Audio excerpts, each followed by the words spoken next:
Hello everyone and welcome back to another video by McDonald Bullion. Today's video we're going to cover sovereigns. These are going to be full sovereigns, so not half sovereigns. Are they worth buying? We're going to cover it in today's video. So sovereigns are 22 karat gold coins. They've been struck since 1817 and contain 0.235 troy ounces of gold. Now this is a coin that has a value of £1, but of course you're not going to spend this at your shop and purchase your regular shopping with it because the gold is worth way more than that. And there are some positives to this coin, to sovereigns, which I'm going to cover. Now these gold coins, they are hugely popular amongst bullion investors, gold investors, and I'd say 1 ounce Britannias and sovereigns are probably the better bullion coins to own. In terms of low premium meaning paying closer to the mount value of gold, and they are incredibly liquid as well. But this is a sovereign video, so we're not going to discuss Britannias for now. So they're very easy to sell online or at a bullion dealer. They're very easy to pick up. And ultimately, it just makes sense. You're paying a very low premium for gold. If you're interested in purchasing gold, in just 1 year, it's gone just over 40%. Last 10 years, it's gone up well over 150%. So it's a really good return on investment as well.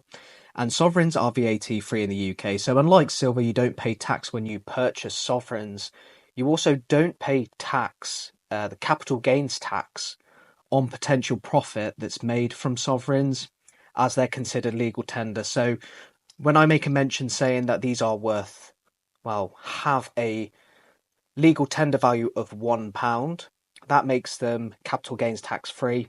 You can't tax legal tender coins. Now, if you're a collector of coins in general or gold, then sovereigns are really good to own. It's a coin that's struck over many years. You can get lots of different bullion and proof coins, and they're minted all over the world as well. You've got places like India, Australia, Canada. Some years are going to be much more rarer and much more valuable than others, which means that some premium will be much higher than just the gold content. So currently, sovereigns you can probably pick up for around about £550, £600, depending on condition, for best value ones. And it can stretch all the way up to well over £1 million for, let's say, a 1937 sovereign from Edward VII. And that's just because the coins are very valuable.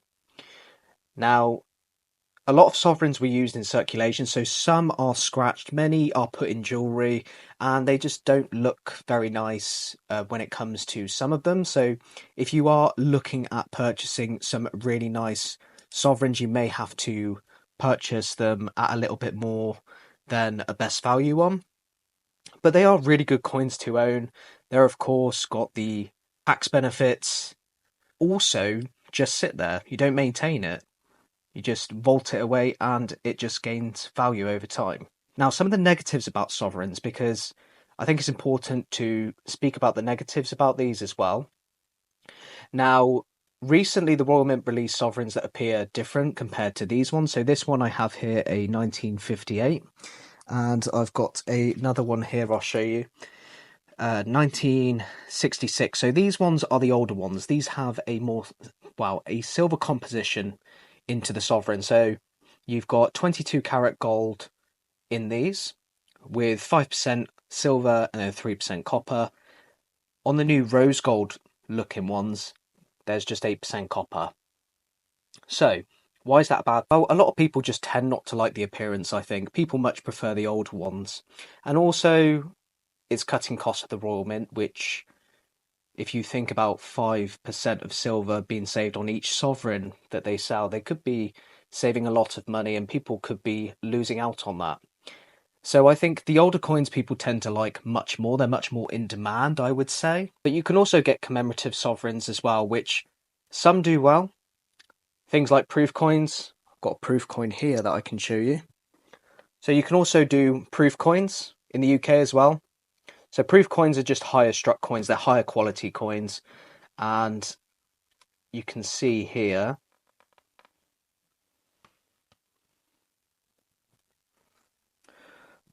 it's quite nice. Very nice, actually. So you can see the difference in the quality.